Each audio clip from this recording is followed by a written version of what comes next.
Bonjour à tous, bienvenue à bord de la Web TV du Salon des services à la personne et de l'emploi à domicile. J'ai le plaisir de recevoir aujourd'hui Alain Grossman, directeur animation réseau de Général des Services. Bonjour Alain. Bonjour.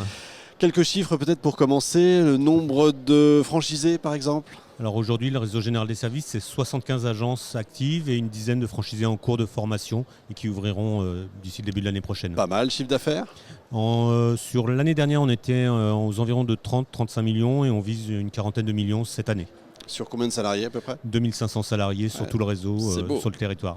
Alors, on va aller dans les choses qui fâchent. Vous, président de la République, Alain, quelle serait votre première mesure dans le domaine, évidemment, hein, parce que sinon on a 3 heures. Tout à fait.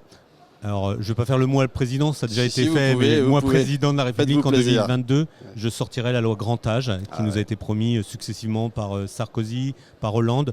Aujourd'hui, Ça fait beaucoup là. Hein. Emmanuel Macron a repoussé au prochain mandat. Ça fait 15 ans donc. Ça fait 15 ans et toujours pas de loi Grand Âge, alors que la population âgée est là et qu'on parle d'un virage domiciliaire. Et que le mur arrive à grands pas. Très très grand pas. Donc c'est très inquiétant quand même. C'est inquiétant pour le secteur, c'est inquiétant tout premièrement pour nos bénéficiaires, comme pour ces personnes âgées qui aujourd'hui n'ont pas de solution parfois. Un coup de gueule peut-être aussi, en plus, à rajouter? Un coup de gueule en plus, les centaines de milliers de salariés, dizaines de milliers de salariés, j'exagère un petit peu, que la ministre Brigitte Bourguignon laisse de côté en ayant lancé un avenant 43 qui est uniquement sur le milieu associatif, qui oublie l'ensemble des salariés du privé qui ont été là depuis le début de la crise de la Covid et qui ont assuré les prestations. Et vous pensez que ça va changer ou... C'est ce qu'on nous promet, donc on est comme Saint-Thomas, on espère qu'effectivement les prochaines échéances électorales mèneront à quelque chose de beaucoup plus concret.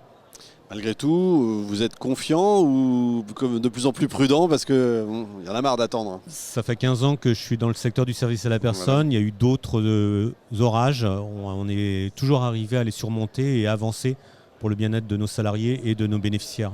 Vous en parliez, ça fait 15 ans. Qu'est-ce qui a fait que vous soyez entré dans ce secteur des services à la personne?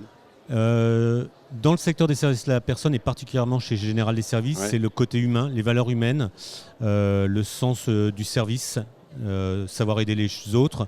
J'ai aidé les autres en étant franchisé dans un premier temps et aujourd'hui j'aide les autres en étant franchiseur et j'aide à l'accompagnement et au développement des agences du réseau. Donc vous connaissez le terrain, c'est ça qui est bien? Oui, je connais les deux pans de l'activité. Difficile d'entrer chez Général des Services? Est-ce qu'il faut être millionnaire pour payer? Non, aujourd'hui il faut avoir un projet sur le territoire qui est celui de son habitation, celui qu'on maîtrise le mieux.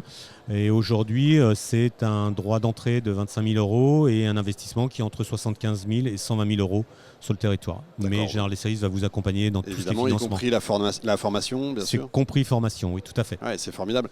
Est-ce que c'est difficile d'engager? Parce qu'il y a les personnes après qui vont aller sur le terrain, qui vont travailler. Est-ce que c'est difficile de les trouver? Parce qu'on parle de métiers en tension. Le recrutement, oui. Les services à la personne ne sont pas à l'abri et de côté, on a les mêmes tensions sur le recrutement.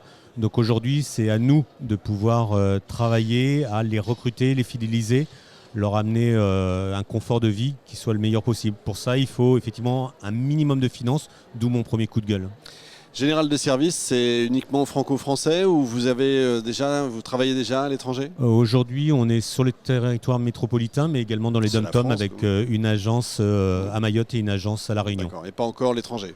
On a des vues. Des envies, oui. Oui, on a des franchisés qui sont très frontaliers et qui pourraient demain avoir d'autres projets en Europe. Bon, 2022, ça vous paraît, outre l'échéance présidentielle, mais on a compris que vous alliez vous lancer dans la candidature, mais 2022, ça vous paraît au vert quand même, tous les signaux au vert? Oui, tout à fait. Il y a vraiment des vrais enjeux autour d'un projet qui s'appelle Ma Santé 2022, qui va être de fluidifier l'interconnexion entre tous les services du domicile, le médical et le médico-social dont on fait partie.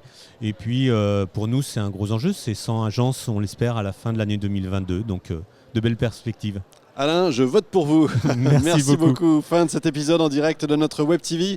Retrouvez l'ensemble des émissions sur salon-service au pluriel-personne.com.